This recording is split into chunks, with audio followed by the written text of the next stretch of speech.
बिस्मिल्लाहिर्रहमानिर्रहीम, अस्सलाम वालेकुम। मैं हूं आपका होस्ट चौधरी इरफान ज़हीर, आपको स्पोर्ट्स ज़ोन में वेलकम कहता हूं। आज दिन क्रिकेट में बहुत ज़्यादा हैपनिंग्स हो रही हैं, ख़ासतौर पे चेयरमैन पीसीबी के हवाले से तो हमें जो लेटेस्ट अपडेट है वो भी आपको देते हैं। मेरे साथ शो में साथ दे रहे हैं मैं खोकर, अस्सलाम वालेकुम जी। और अस्सलामुअलैकुम। साथ अबू बकर बिलाल, अस्सलाम वालेकुम जी। कैसे हैं आप? खैरियत से हैं? हमें वीडियो लिंक पे एक स्पेशल गेस्ट ने हमें ज्वाइन किया है, खालिद महमूद साहब, अस्सलाम वालेकुम सर। जी वालेकुम अस्सलाम। सर जी, सबसे बड़ी न्यूज़ मेरा ख्याल है आप इससे बेहतर कोई आंसर हमें दे नहीं सकता। चेयरमैन कमेटी नजम सेठी साहब वो जा चुके हैं और उनका जो टेन्योर की एक्सटेंशन थी वो भी ख़त्म होगी और तमाम डिज़ोल्व कर दी गई। कैसे देखते हैं इसको? और अभी हमें लगता है कि जैसे दो नाम नॉमिनेशन में आ रहे हैं, ज़का अशरफ साहब और रमदे साहब का, इन दोनों में से कौन सा समझते हैं बेहतर कैंडिडेट है इस सीट के लिए? मेरे ख्याल में इन दोनों में से कोई भी इस ओहदे का अहल नहीं है जो आपने नाम लिए हैं। ठीक। ये बिल्कुल सियासी बुनियादों पर तकर्रियाँ हैं। ज़का अशरफ साहब जो हैं वो उनका ताल्लुक पाकिस्तान पीपल्स पार्टी और ख़ास तौर पे उसके सरबराह जनाब आसिफ अली जरदारी साहब के साथ है। दोनों हम जमात थे पिटारो कैडेट कॉलेज में। तो वो ताल्लुक अभी तक निपटा आ रहा है। क्रिकेट से आप जानते हैं कि जब वो पहली दफ़ा इनका तकर्रुर हुआ था, यूसुफ रज़ा गिलानी उस वक्त वज़ीर आज़म थे, तो पहली दफ़ा वो क्रिकेट में मुतारफ़ हुए थे। ये नहीं कि वो उनमें अहलियत नहीं या उनको काम करना नहीं आता, लेकिन मेरी गुजारिश ये है कि क्रिकेट में वो बिल्कुल नौवारद थे और अजनबी थे। ठीक।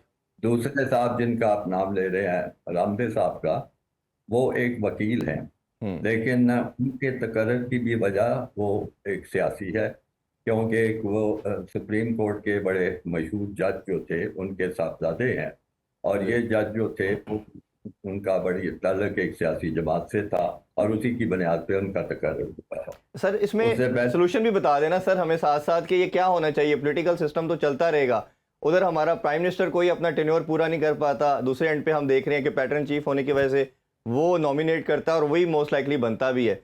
तो सर इसमें अब सोल्यूशन क्या है इसका? देखिए, इसका हल तो ये है कि चेयरमैन क्रिकेट बोर्ड एक बड़ा जिम्मेदारी का ओहदा है, बहुत अहम ओहदा है। उसका कोई मेयार मुकर्रर होना चाहिए, और उसका मेयार जो भी मुकर्रर होगा वो क्रिकेट की सूझबूझ रखने वाले और इस सारे मामले को समझने वाले उन लोगों को इकट्ठा किया जाए, और वो स्टेक होल्डर के तौर पे उसमें क्लब के और वो उनको चलाने वाले लोग भी हैं, उन सबको इलाकाई तंजीमों को भी इकट्ठा किया जाए और वो लोग एक मेयार किसी पे इत्तेफाक करें, और वो होना चाहिए। ये नहीं हुआ कि जिस किसी को ओब्लाइज करना हुआ, जिस किसी को सियासी तौर पे कोई इनामात देने हुए या उसको किसी चीज़ का कॉम्पनसेट करना हुआ, उसको आप पकड़ के चेयरमैन क्रिकेट बोर्ड बना दें। ये इंतहाई ना वाजिब बात है, इसका रोक होना चाहिए, इसको ख़त्म होना चाहिए। फिर अगली बात यह है कि चूंकि तकर्रर सियासी बुनियाद पे होता है, इसलिए रुखसती भी उसी बुनियाद पे होती है, क्योंकि हुकूमत बदलती है तो नई हुकूमत के जो करीब लोग होते हैं वो इस भागदौड़ में शुरू हो जाते हैं। और ये चीज़ सिर्फ हमारे मुल्क में ही देखने में मिलती है, यानी बड़े जो टेस्ट खेलने वाले मुल्क हैं इसमें ऑस्ट्रेलिया में ऐसा निज़ाम नहीं है, इंग्लैंड में ऐसा नहीं है, इंडिया में ऐसा नहीं है। सर लेकिन इंडिया में भी गंगोली का हुआ है, गंगोली के साथ भी तो ऐसा ही हुआ कि उनकी जगह पे हमने देखा कि जय शाह और दूसरे जो थे वो आगे, हालांकि इलेक्टेड थे गंगोली जो नहीं। गंगोली ने जहाँ तक मुझे याद पड़ता है अपनी टर्म पूरी की थी। गंगोली को ये आस दिलाई गई थी कि उनको एक और टर्म के लिए मंतखब किया जाएगा, वो नहीं किया गया था। नहीं, गंगोली की मिसाल बिल्कुल नहीं बनती। ऐसी चीज़ सिर्फ पाकिस्तान में ही हो रही है, और मेरे ख्याल में ये क्रिकेट के लिए बहुत नुकसानदेह है। ये खेल को नुकसान पहुंचता है, खिलाड़ियों को नुकसान पहुंचता है, और अहम जो इवेंट्स हमारे हैं जो कि ख़ास तौर पे इस वक्त हमें दरपेश है, एशिया कप का मामला है और फिर वर्ल्ड कप है, फिर और दौरे हैं, तो इसमें किसी किस्म की मुनासिब तैयारी नहीं हो सकती। आप देखेंगे कि हमारी टीम जो है खासी अच्छी टीम है, इसमें दो तीन वर्ल्ड क्लास प्लेयर्स हैं, बाबर आजम और नसीम शाह, दूसरे बॉलर्स हैं, बैट्समैन हैं, बड़े अच्छे अच्छे खिलाड़ी हैं।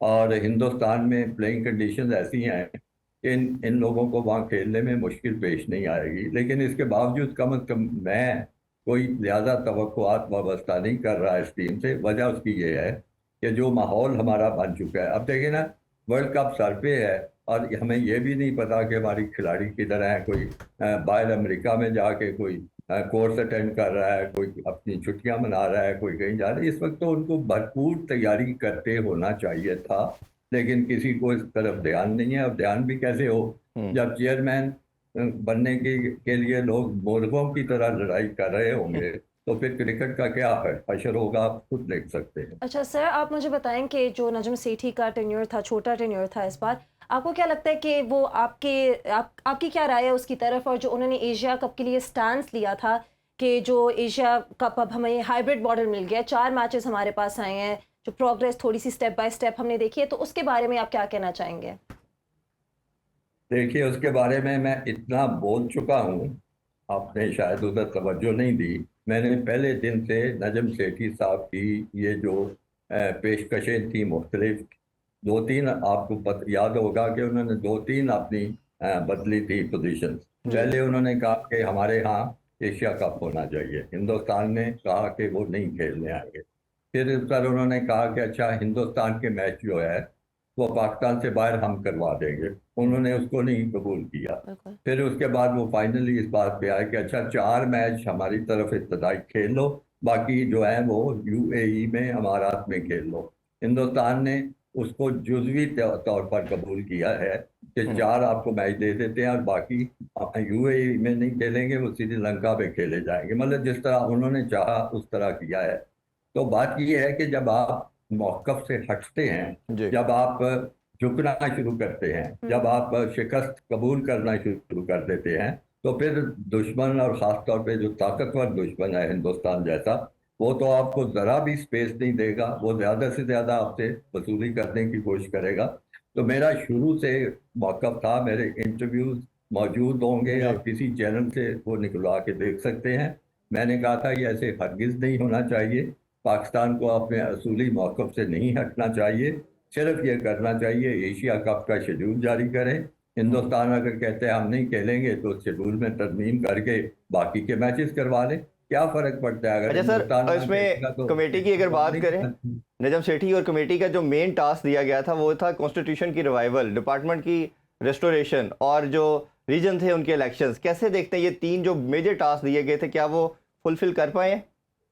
नहीं, मेरा ख्याल है नहीं फुलफिल हुए। आप मीडिया वाले लोग हैं, आपको ज़्यादा बाखबर होना चाहिए। जी। कॉन्स्टिट्यूशन में तो उन्होंने कोई ऐसा काम नहीं था, दफ्तर में बैठे बैठे ही जो भी तब्दीलियां करनी थी कर ली, लेकिन उसके नतीजे में जो इलेक्शन होने थे, जो उसके नतीजे में जो गवर्निंग बॉडी बननी थी, सारा कुछ होना था, उसमें तो कोई ख़ास पेशरफ्त नहीं हुई हुई। जी। क्योंकि ज़ाहिर है वो मेहनत तलब काम है, वो बड़ा ग्राउंड वर्क करना पड़ता है, उसके लिए सारे पाकिस्तान में आपको तंजीम नौ करनी पड़ती है। तो ये सारी चीज़ें नहीं हुई। और ये मत समझिए कि ये बिल्कुल कोई कागजी कार्रवाइयाँ होती हैं, ये बड़ी अहम चीज़ें हैं। ठीक। असल में लोग ये समझते हैं कि देखें जी, फलाने के दौर में वो खिलाड़ी आया और ये टीम अच्छी बनी। मैं एक बात आपके इस चैनल पे कह देना चाहता हूँ, पहले भी कहता रहा हूँ कि खिलाड़ियों के तैयार करने में, उनको प्रोड्यूस करने में क्रिकेट बोर्ड की कोई कंट्रीब्यूशन नहीं होती, कोई हिस्सा नहीं होता। ये तमाम का तमाम जो काम है वो क्लबों की सतह पे होता है। मुख्तलिफ क्लब में खिलाड़ी आते हैं, वो खेलते हैं, और उसमें से कोई वसीम अकरम निकल आता है, कोई वकार यूनुस निकल आता है, कोई शाहीन शाह अफरीदी निकल आता है। अब भी आप देखिए कि लाहौर में एक बहुत मशहूर कोचिंग फैसिलिटी है, जिसके पीछे 2 लोग हैं। एक तो लाहौर कलंदर के आतिफ राना साहब हैं, जी। दूसरी तरफ हमारे मशहूर खिलाड़ी आकिब जावेद साहब हैं। वो लोग मेहनत कर रहे हैं, वहां से अच्छे खिलाड़ी प्रोड्यूस हो रहे हैं। उसी में मेरा ख्याल है नसीम शाह भी खेलते रहे हैं। जी। तो ये लोगों की मेहनत है। वो जो क्रिकेट बोर्ड है और उसके अहम अहदेदार हैं, वो सिर्फ मीटिंग्स अटेंड कर लेते हैं, वो आपस में अपने ओहदे बचाने की कोशिश करते रहते हैं। जब ओहदे पे हाथ पड़ता है फिर उसके लिए भाग दौड़ करते हैं, जैसे आप देख रहे हैं जो कुछ होता रहे, और यही होता रहेगा। सर, एक नए तनाज़े की तरफ जा रहा है क्रिकेट बोर्ड। जाते जाते नजम सेठी साहब ने जो अपने अनाउंस कर दिए बोर्ड ऑफ गवर्नर्स के अंदर 4 रीजन के लोग, वो टोटल डिफरेंट थे जो प्रपोज किए गए हैं। और जब प्रपोज किए गए थे, मीडिया ने रिपोर्ट की जिसके अंदर लाड़काना रीजन की नुमाइंदगी थी, भावलपुर की थी, पिंडी की थी, आज़ाद कश्मीर की थी। लेकिन जब कल अनाउंस किए गए तो इन चारों रीजन्स को नज़रअंदाज कर दिया गया है। उस वक्त तो कहा गया था पाकिस्तान क्रिकेट बोर्ड की तरफ से कि क्योंकि रोटेशन पॉलिसी, क्योंकि आप चेयरमैन थे और बहुत बेहतर जानते हैं इन सारे मामलात को, उस वक्त ये कहा गया कि रोटेशन पॉलिसी के तहत ये 4 नाम आए हैं, इनके ऊपर ज़का अशरफ को भी कोई एतराज़ नहीं था, बाकी क्रिकेट जो हल्के हैं उनको भी कोई एतराज़ नहीं था। लेकिन जो जाते जाते वो 4 नाम नए दे गए हैं, इन पे तो मेरा ख्याल आपको नहीं लगता कि दोबारा एक लीगल बैटल की तरफ चले जाएंगे, दोबारा वो ज़का अशरफ और नजम सेठी जो कॉन्फ्लिक्ट था वो दोबारा पैदा कर गए हैं? जी, ये भी कोई नई बात नहीं होगी। आपको याद होगा जब ज़का अशरफ चेयरमैन थे और नजम सेठी साहब का तकर्रुर हुआ था, तो कितना अर्सा ये आपस में लड़ते रहते, ऐसा ही। अदालतों में जाते रहते। एक दफ़ा एक बंदा जाता था, अपने हक में फैसला ले लेता था, दूसरा बंदा उसके खिलाफ अपील करता था, फिर दूसरा फैसला आता था। महल कुछ 1.5 साल के करीब मुझे याद पड़ता है जी ऐसे ही। इनकी आपस में कानूनी जंग होती रही थी। हत्ता के गालिबन सुप्रीम कोर्ट में था ये मामला, और उस वक्त के जो जज थे उन्होंने ये उनको सेठी साहब को मशवरा दिया कि अब आप इतनी लड़ाई कर चुके हैं, बेहतर है कि आप ये मामले को ख़त्म करें। तो उस वक्त फिर सेठी साहब ने अपने ओहदे से इस्तीफ़ा दिया था, और फिर भी इस्तीफ़ा इस किस्म का दिया था कि उस वक्त की हुकूमत के पास जाके अपनी मर्जी का एक चेयरमैन वो लगवा के आए थे, जिसका नाम था शहरयार खान साहब। जी। अब क्या तारीफ बयान की जाए, बातें करते हुए भी शर्म आती है। किसी का कोई ताल्लुक कभी क्रिकेट से नहीं होता था। शहरयार खान साहब को मैं जब चेयरमैन क्रिकेट बोर्ड था तो वो मेरे पास किसी हवाले से पहुंचे, हिंदुस्तान में टीम जानी थी, तो उन्होंने अपने आप को बतौर मैनेजर के पेश किया था। तो मुझे उनकी बात सुन के हंसी भी आई। मैंने कहा आपका क्रिकेट से क्या ताल्लुक है? तो उन्होंने बताया कि वो जब कैम्ब्रिज में थे या ऑक्सफोर्ड में थे तो वहाँ कहीं खेला करते थे वगैरह वगैरह। तो बहरहाल मैंने उनकी बात मान ली, इस वजह से नहीं कि उनका क्रिकेट से ताल्लुक था, क्योंकि हिंदुस्तान का दौरा बड़ा मुश्किल होता है, जी, वहाँ जी। पे एक बड़े सीजन्ड डिप्लोमेट की ज़रूरत हो सकती है। तो इस वजह से उनको मैनेजर बनाया गया।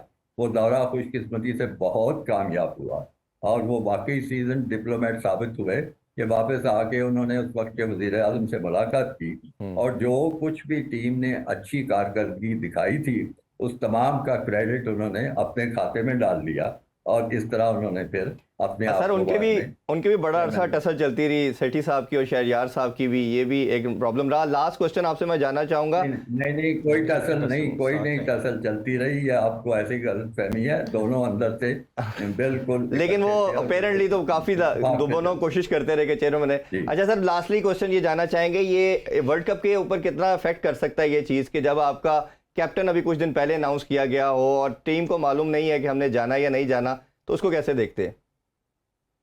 जी, मैं तो मेरा हाल ही कुछ इशारे दे चुका हूँ इसकी तरफ कि इस किस्म का क्रिकेट बोर्ड हो और इस क्रिकेट बोर्ड के सरबराहान मुर्गों की तरह आपस में लड़ रहे होंगे, तो टीम के मोराल पे कैसे अच्छा असर पड़ सकता है, टीम की तैयारी कैसे हो सकती है। ये वर्ल्ड कप खेलना कोई बच्चों का काम नहीं है। उसके लिए फिजिकल फिटनेस चाहिए, उसके लिए ट्रेनिंग चाहिए, उसके लिए ज़हनी तौर पे भी तैयार होने की ज़रूरत है।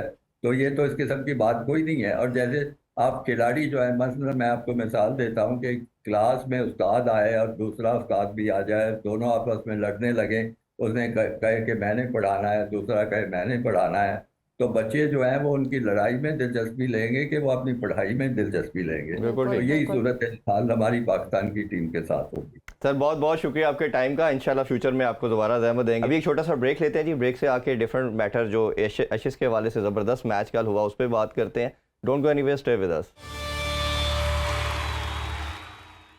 Welcome back in sports. और हम बात कर रहे थे एशेज़ के हवाले से। अभी हमें शो में ज्वाइन किया है senior sports analyst Abdul Ghaffar साहब ने। अस्सलाम वालेकुम गफ़ार भाई। वालेकुम अस्सलाम इरफान, बहुत शुक्रिया। बहुत शुक्रिया, आपने हमें टाइम दिया।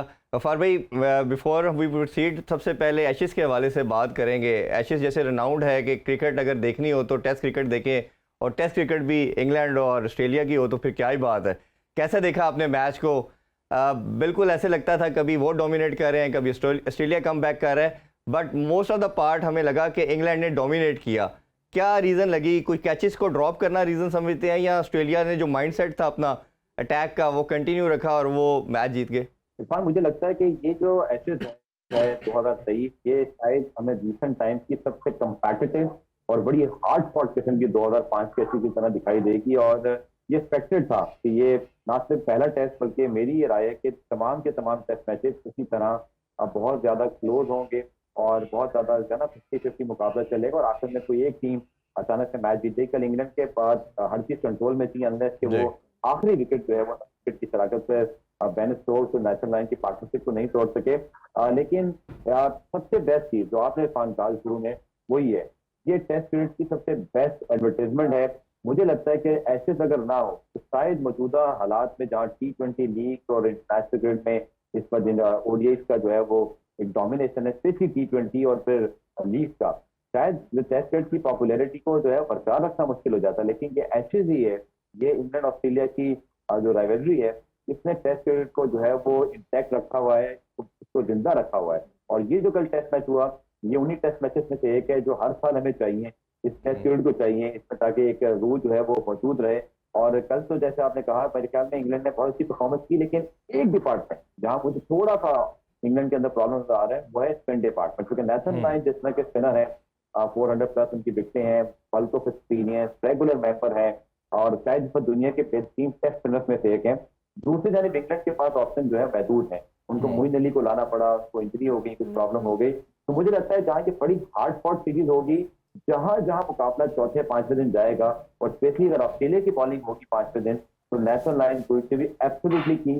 फास्ट बॉलर बहुत अच्छे हैं दोनों के पास, शायद थोड़ा सा एक हो रहा है ऑस्ट्रेलिया को ओपनिंग में भी है, क्योंकि खान ख्वाजा बहुत अच्छी फॉर्म में और वार्नर इम्पैक्ट प्लेयर है, जो कि स्कोर ब्रॉडनम को ठीक ठाक तंग किया हुआ बड़े अच्छे से, लेकिन स्टिल हमें पता है वो क्या कर सकते हैं। अच्छा। जबकि इंग्लैंड के पास थोड़ा सा मुझे लगता है क्या प्रॉब्लम है टॉप ऑर्डर में भी, लेकिन मिड ऑर्डर बहुत स्ट्रॉन्ग है। अच्छा, जिस तरह आपने कहा कि बहुत ही एक्साइटिंग मैच था और रॉबिन्सन ने बहुत ही कॉन्फिडेंटली कहा था कि ऑस्ट्रेलिया के पास 11 नंबर के बैटर्स हैं अपने बॉटम ऑर्डर में, तो आप बताएं कि जिस तरह पैट कमिंस और लायन ने बेसिकली ऑस्ट्रेलिया को फिनिशिंग लाइन पे बिल्कुल कंप्लीट कराया, तो वो जो एक कैच ड्रॉप हुआ था बेन स्टोक से, जब इंग्लैंड को, बल्कि ऑस्ट्रेलिया को 37 रन्स चाहिए थे जीतने के लिए और इंग्लैंड को सिर्फ 2 विकेट्स, तो आपको लगता है कि वो गेम चेंजर था? ऑब्वियसली हम पैट कमिंस और लायन को बहुत क्रेडिट देते हैं कि उन्होंने जिस तरह ऑस्ट्रेलिया को जितवाया था जब ऑड्स उनके बिल्कुल ही खिलाफ थे, लेकिन आपको लगता है वो जो कैच ड्रॉप हुआ था वो गेम चेंजर हो सकता था इंग्लैंड के लिए? देखिए, कैचेज इन मैचेस इसीलिए कहा जाता है क्रिकेट के अंदर और डेफिनेटली इसका इम्पैक्ट पड़ा, लेकिन अगर आप ऑस्ट्रेलिया की फाइटिंग स्पिरिट देखें, आप देखें कि अगर उनके पास खान ख्वाजा नहीं चले, वार्नर नहीं थे, स्मिथ आउट हो गए या नपुर नहीं थे या इवन ग्रीन और एलेक्स कैरी भी आउट हो गए, लेकिन आपने फाइटिंग स्पिरिट देखी कि वो कितनी पॉजिटिव स्पिरिट खेलते हैं, वो कहीं पर बॉक डाउन नहीं हुए कि हमें कहीं मैच बचाना है या हम आउट हो जाएंगे तो क्या होगा। हालांकि जब एलेक्स कैरी खेल रहे थे तो मुझे ऐसे लग रहा था वो सच ओवर अटैक कर रहे हैं और इवेंचुअली वो उसी तरह आउट भी हो गए शॉटे खेलते हुए। लेकिन अगर आपको तो ऑस्ट्रेलिया ने रन बनाने की जो रफ्तार है वो कभी भी कम नहीं की। दे वर इन द हंट कि हमें इस मैच को जीतने के लिए जाना है, पॉजिटिव रहे। इंग्लैंड जैसे मैंने कहा कि वो जो डिपार्टमेंट अलग पॉइंट में विकटे नहीं है, लेकिन अगर हम उसका रन पर ओवर स्पेशली पहले नहीं से देखो 25 ओवर में 145 रन दे दिए। ऑस्ट्रेलिया न्यू कि वो आपको उतना कंट्रोल नहीं देते जिस तरह के नेशनल लाइन ऑस्ट्रेलिया को देते हैं, तो वो उनका अटैक करेंगे। तो मुझे लगता है ये सीरीज बड़ी हार्डफोर्ड होगी, लेकिन नेशनल लाइन का जो इंप्रेशन है वो इंग्लैंड के खिलाफ ऑस्ट्रेलिया को थोड़ा एज देता है। बट स्टिल इंग्लैंड के जो बैट बॉल अप्रोच है, जो उनका स्टाइल ऑफ प्ले है, ट्रेंड सेटर बने हुए हैं, ऑस्ट्रेलिया को अपने एज पे रहना पड़ेगा और ये शायद पिछले 10-15 साल की सबसे यादगार एक्सपीरियंस। अच्छा गफ्फार भाई, एक इंपॉर्टेंट चीज़ इसमें कैप्टनसी के हवाले से मैं करना चाहूँगा। जो माइंड से हम ऑस्ट्रेलियन की बात करते हैं, लास्ट 3 डेकेड से जो एक अग्रेसिव और अटैकिंग क्रिकेट खेल रहे हैं, इंग्लैंड ने भी 5-7 साल से अप्रोक्सीमेटली ये अडॉप्ट कर लिया है। और हमने देखा कि पहली इनिंग्स के अंदर जो डिक्लेरेशन थी बेन स्टोक की वो बड़ी स्टॉनिशिंग थी और 100 के ज़्यादा रन हो चुके थे जो रूट के, और उनको उन्होंने कहा जी वापस आ जाए और उन्होंने डिक्लेयर कर दिया अपनी इनिंग्स को। क्या आपको लगता है कि ये ब्लंडर था? अगर वही 25-30 रन ऐड होते या 30-40 रन कर जाते तो आज result could have been different, क्योंकि दोनों का हमें मालूम था कि इन्होंने मैच डिसाइडर की तरफ जाना है। ड्रॉ के सिनेरियो में दोनों टीमें नहीं जाएंगी, तो कैसे देखते हैं डिसीजन को? देखिए, पहले दिन जब उन्होंने डिक्लेरेशन की तो मेरे लिए भी सरप्राइज था और मैंने तो ये कहा था क्वेश्चनेबल, क्योंकि देखिए बैट बॉल और खासतौर पर ब्रेंडन मैककलम, पेन स्टोक्स जिस तरह इसको लेकर चल रहे हैं, जो उनके रिजल्ट प्रोड्यूस हुए हैं, तो शायद वो बिल्कुल ठीक है, क्योंकि वो एक फार्मूले के तहत ये करते हैं। और फिर इवेंचुअली ऐसा हुआ इरफान की जो टेस्ट मैच में बारिश हुई और फिर ये रेन फैक्टर आया, शायद अगर वो डिक्लेरेशन ना होती तो शायद ये मैच इतना क्लोज भी ना होता और शायद हमें बारिश की वजह से रिजल्ट मिलता ही नहीं। बिल्कुल क्वेश्चनेबल जरूर थी, क्योंकि 393 फॉर 8 है और मेरे ख्याल में मेरी ये राय थी कि आप 40-50 रन अगर ऐड कर सकते हैं तो कोई बात नहीं, आप अगले दिन आके आउट करते।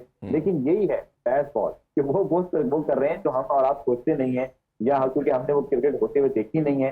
तो क्रिकेट के लिए बड़ा खूबसूरत है कि जो ब्रांड ऑफ क्रिकेट इंग्लैंड खेल रहा है, जो एडवर्टाइजमेंट वो कर रहे हैं, जो उन्होंने अट्रैक्शन क्रिएट की हुई है, डिस्पाइट कि आई हैव रिजर्वेशन क्वेश्चनेबल मैं कह सकता हूँ, मैं still loving how they approaching the game, जो वो प्लान कर रहे हैं। अब ये वक्त साबित करेगा स्पेशली एसएस के अंदर कि जहां उन पे दबाव पड़ गया है क्योंकि वो होम सीरीज खेल रहे हैं, इंग्लैंड में ये सीरीज हो रही है। डेफिनेटली एक्सपेक्टेशंस बहुत ज्यादा है, इंग्लैंड ने डोमिनेट किया है और लिमिटेड ओवर स्टेट को भी, और अब टेस्ट स्टेट को भी डोमिनेट करना उन्होंने शुरू कर दिया है। तो पहला टेस्ट आने के बाद इंग्लैंड थोड़ा सा प्रेशर फील कर रहा होगा, और अब मैंने ये देखना है कि जो पैस बॉल अप्रोच है, जो एग्रेसिवनेस है, वो स्टोक्स की कहाँ उसकी लिमिट होती है। और फिर डेफिनेटली अब जीत और हार का जब प्रेशर आता है तो उसके बाद थोड़ा सा डिफेंसिव माइंडसेट भी कभी कभी कैप्टन का हो जाता है। बिल्कुल ऑब्वियसली, और जिस तरह हमने ऑस्ट्रेलियन माइंडसेट देता वो चैंपियन भी हैं अभी वर्ल्ड टेस्ट चैंपियनशिप के, तो ऑब्वियसली आपका मोराल हाई होता है। अच्छा, आपसे होने का फ़ायदा उठाते हैं, ये बताइए जो पाकिस्तानी स्क्वाड की अनाउंसमेंट हुई है श्रीलंका की टेस्ट सीरीज़ के लिए, इसमें कुछ प्लेयर ऑब्वियसली डिजर्विंग भी थे, कईयों पे क्वेश्चन भी उठता है। अगर मैं सबसे पहले स्पिन डिपार्टमेंट से स्टार्ट करना चाहूँगा।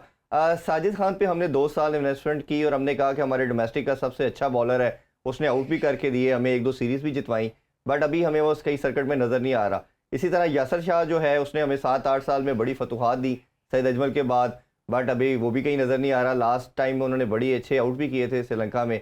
ये दोनों की इंक्लूजन कैसे देखते हो? और दूसरा ये है कि आप मोस्टली अगर फिंगर स्पिनर को रखते हैं और जो श्रीलंका के पास 4-5 लेफ्ट हैंडेड है, और अगर अब नवाज और नुमान दोनों का इंडक्शन का होना टीम में, इस पे क्या आपकी राय है? देखिए, मुझे समझ नहीं आई कि यासिर शाह एकदम से जो फेडेड आउट हुए, क्योंकि इतने बड़े परफॉर्मर, जैसा आपने भी कहा कि उन्होंने पाकिस्तान को दुनिया भर में जितवाया, ना सिर्फ यूएई में, वेस्ट इंडीज में जितवाया, तो इंग्लैंड में जितवाया।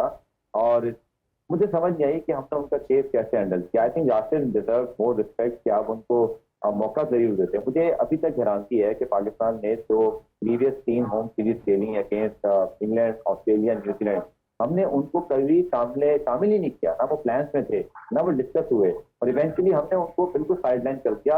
आई कांट बिलीव कि यासिर शाह जैसा लेग स्पिनर इतनी आसानी से चला गया, जबकि दुनिया भर में जो लेग स्पिनर होते हैं जब इतनी विकेट लेते हैं तो उनकी वैल्यू होती है। दूसरा रिप्लेसमेंट, साजिद ने आउट किया 8 हफ्ते, बांग्लादेश ने आपको टेस्ट में जितवाया, बट हमें बताया गया कि उनके एक्शन पे काम हो रहा है। मुझे समझ नहीं आया कि उनके लिए क्या क्राइटेरिया है। जब वो परफॉर्म कर चुके थे, जब उन पर कोई तराश इंटरनेशनली नहीं हुआ, तो फिर किस किस्म की बातें। तीसरी बात, ये जो स्पिन डिपार्टमेंट है ना Irfan, is going to be very very crucial for Pakistan in the coming Sri Lanka series, because experience की भी कमी है और कुछ हमें यहाँ पर क्लास की कमी भी दिखाई दे रही है। ये बहुत अच्छा हुआ कि श्रीलंका को सपोर्ट करने के लिए अब शाहीन और नसीम शाह होंगे, बट आपको पता है कि श्रीलंका में जो पिचेस हैं वहाँ पर स्पिन डोमिनेशन होगी, श्रीलंका के पास बहुत से स्पिनर हैं, तो अबराज और नवाज का बहुत बड़ा इम्तिहान है। दूसरा, मुझे थोड़ी सी रिजर्वेशन जो है वो नवाज की इंक्लूजन पर भी है, बिकॉज मेरा नहीं ख्याल कि टेस्ट मैच के अंदर कोई स्पिन ऑलराउंडर होना चाहिए। आपको डेफिनेटली एक स्पेशलिस्ट ऑप्शन की तरफ जाना चाहिए था, आप किसी और स्पेशलिस्ट स्पिनर की तरफ जाते, या अगर आमिर जमाल आपने रखे हैं तो फिर उनको यूटिलाइज करें, बिकॉज मैंने नवाज की बॉलिंग लिमिटेड ओवर्स के लिहाज से तो बहुत अच्छी देखी है, but I can't see him कि वो कोई मैजिकल स्पेल करते हैं या गेम को बहुत ज्यादा स्पिन करते हैं। ये मोर ऑफ ना लिमिटेड ओवर्स बॉलर, और मुझे लगता है कि अपराध मान पे बहुत ज्यादा अब प्रेशर होगा, उनको परफॉर्म करना पड़ेगा, बिकॉज अगर पाकिस्तान ने श्रीलंका में कुछ करना है। भाई अभी छोटा सा ब्रेक लेते हैं, ब्रेक के बाद वापस आके और कुछ फास्ट बॉलर के सिलेक्शन के हवाले से भी आपसे राय लेंगे, हमारे साथ रहिएगा। Once again welcome back in sports on. Abu Bakar, आपसे मैं स्क्वाड के वाले से तो बात कर ही रहे हैं, वो अभी हम बात करते हैं गफार भाई से। ये बताइए, ये वर्ल्ड कप के जो स्केड्यूल है अभी प्रपोज तो ऑब्वियसली आ चुका है, बट अभी तक अनाउंसमेंट क्यों नहीं, उस हवाले से क्या अपडेट है? देखिए, पहले कहा गया था कि वर्ल्ड टेस्ट चैंपियनशिप के फाइनल के मौके के ऊपर वर्ल्ड कप का स्केड्यूल अनाउंस किया जाएगा, लेकिन अब जो रिपोर्ट्स आ रही हैं वो ये कहा जा रहा है कि 100 डेज का जो काउंटडाउन होगा उस मौके के ऊपर वर्ल्ड कप का स्केड्यूल अनाउंस किया जाएगा। कुछ ज़राए हमें ये बताते हैं कि पाकिस्तान ने 1 से 2 मैचेस के ऊपर तहफ़्फ़ुज़ात का इजहार किया है, वेन्यूज़ के ऊपर तहफ़्फ़ुज़ात का इजहार किया है, वो चीज़ें अंडर कंसीडर हैं।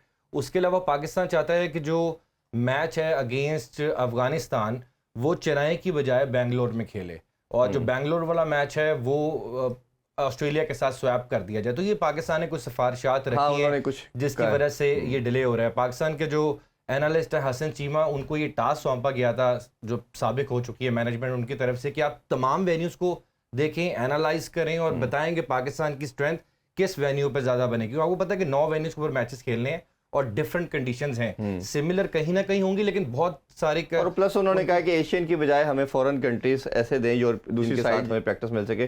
गफार भाई हमें दोबारा ज्वाइन कर चुके हैं। गफार भाई, हम बात कर रहे थे स्क्वाड के हवाले से, हमने स्पिनर की बात की, थोड़ा सा हम बैटर की अगर बात करें तो लड़कों की जब भी इंक्लूजन होता है तो हम उसे अप्रिशिएट करते हैं। जैसे हमने देखा कि हुरैरा को ऐड किया गया, 2-2.5 साल से बड़े ज़बरदस्त परफॉर्म कर रहा था, बट इधर हम कई और क्वेश्चन भी उठते हैं कि उमैद बिन यूसुफ ने बड़े रन्स किए, उसको शामिल नहीं किया गया। उससे भी ज़्यादा ज़रूरी क्वेश्चन बनता है कि कामरान गुलाम जिसने 3 साल आपको रन्स करके दिए, 37 साल का रिकॉर्ड ब्रेक किया, उस बच्चे को आपने शामिल किया और कोई मैच खिलाए बगैर उसको फिर अल्लाह हाफिज़ कह दिया। अब वो किस स्टेट ऑफ माइंड में बच्चा होगा कि मैं क्या ऐसा करूं कि टीम में दोबारा आऊं और मुझे किस बेस पे खिलाया जाएगा? बिल्कुल आप ठीक कह रहे हैं। किसी भी प्लेयर को अगर आप स्क्वाड में ला रहे हैं, परफॉर्म किया हुआ है, उसको फिर आप ना खिलाएं और फिर बाहर कर दें, इससे बड़ी ज्यादती तो कोई हो नहीं सकती। और फिर कुछ प्लेयर के साथ भी ज्यादती, जैसे हुरैरा का आपने जिक्र किया कि दोनों सीजन टॉप करके वो आया है, और लेकिन फिर जाहिर बात है कंपैरिजन शुरू हो जाता है कि जी पहले प्लेयर को आपने चांस नहीं दिया। अब तश्कील 9 भी है पाकिस्तान टीम की, हमें पता है कि अतरली रिटायरमेंट ले चुके हैं, फवाद अनस की टीम में जगह नहीं बनती, तो हमारा जो मिडल ऑर्डर है वो कि सऊद शकील ने और सलमान अली आगा ने कंसिस्टेंसी अब दिखाना शुरू की है। पिछली सऊद शकील अच्छा खेला अगेंस्ट इंग्लैंड भी, लेकिन यहाँ पे भी बहुत काम करने की जरूरत है। फिर सरफराज अहमद की इंक्लूजन हुई है in place of Mohammad Rizwan, तो वो भी एक हमें चेंज होता हुआ दिखाई दिया। पाकिस्तान का टॉप 3 बहुत अच्छा है, क्योंकि बाबर आपके और फिर इमाम और जो अब्दुल्ला शफीक हैं बहुत अच्छा परफॉर्म कर रहे हैं, कंसिस्टेंसी है।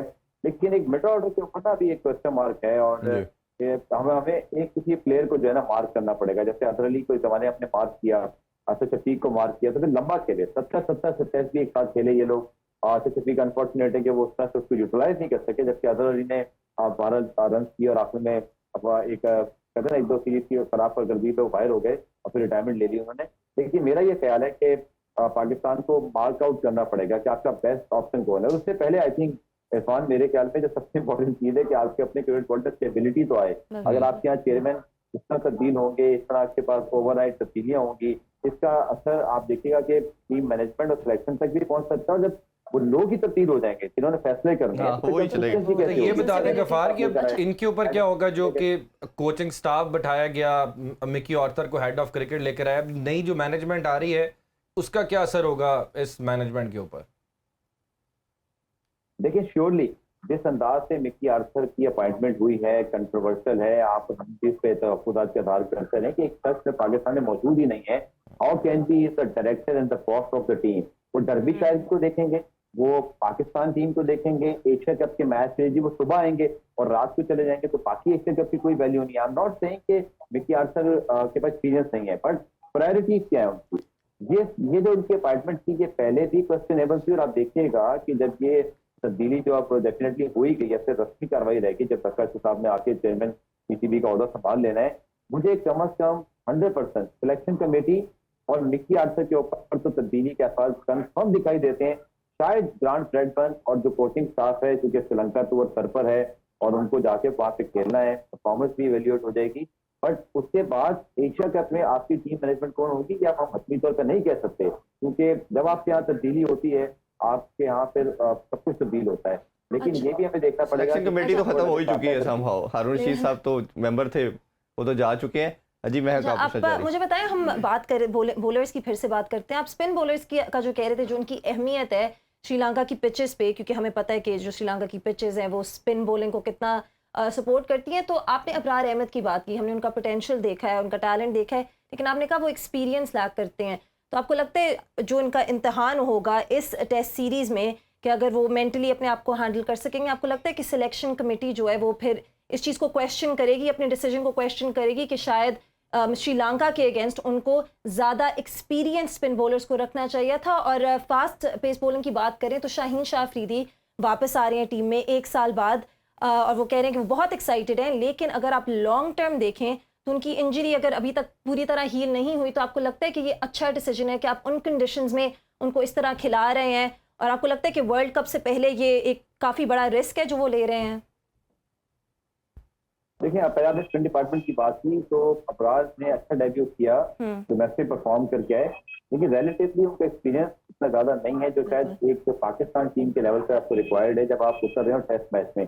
और नुमान अली एक ऐसे स्पिनर है जो कि सीजन परफॉर्मर है डोमेस्टिक के, बट इंटरनेशनली उनकी परफॉर्मेंसेस कहीं आई हैं और कहीं नहीं है। कंसिस्टेंसी का मसला है। अगर आप देखें तो इंग्लैंड, ऑस्ट्रेलिया, न्यूजीलैंड के खिलाफ आपकी सबसे बड़ी प्रॉब्लम कि आपका स्पिन अटैक या ओवरऑल बॉलिंग अटैक था, और उसमें शाहीन और नसीम इंजर्ड थे, तो ये भी आपको प्रॉब्लम हुई। मुझे ये भी जरूर हैरानगी हो रही है कि मॉर्ने मॉर्कल, आपने वर्ल्ड कप खेलना है इंडिया में, आप एशिया कप खेलेंगे श्रीलंका पाकिस्तान में, और अब आप अभी श्रीलंका जा रहे हैं। मुझे थोड़ी हैरानगी ये है कि आपने कोई कंसल्टेंट के तौर पर किसी के साथ कोई शॉर्ट टर्म मुआहदा ही कर लेते। आपके पास मुश्ताक अहमद का ऑप्शन है, अकलाम मुश्ताक को न्यूजीलैंड ने फॉरन ही हायर कर लिया था, just he leave the Pakistan job.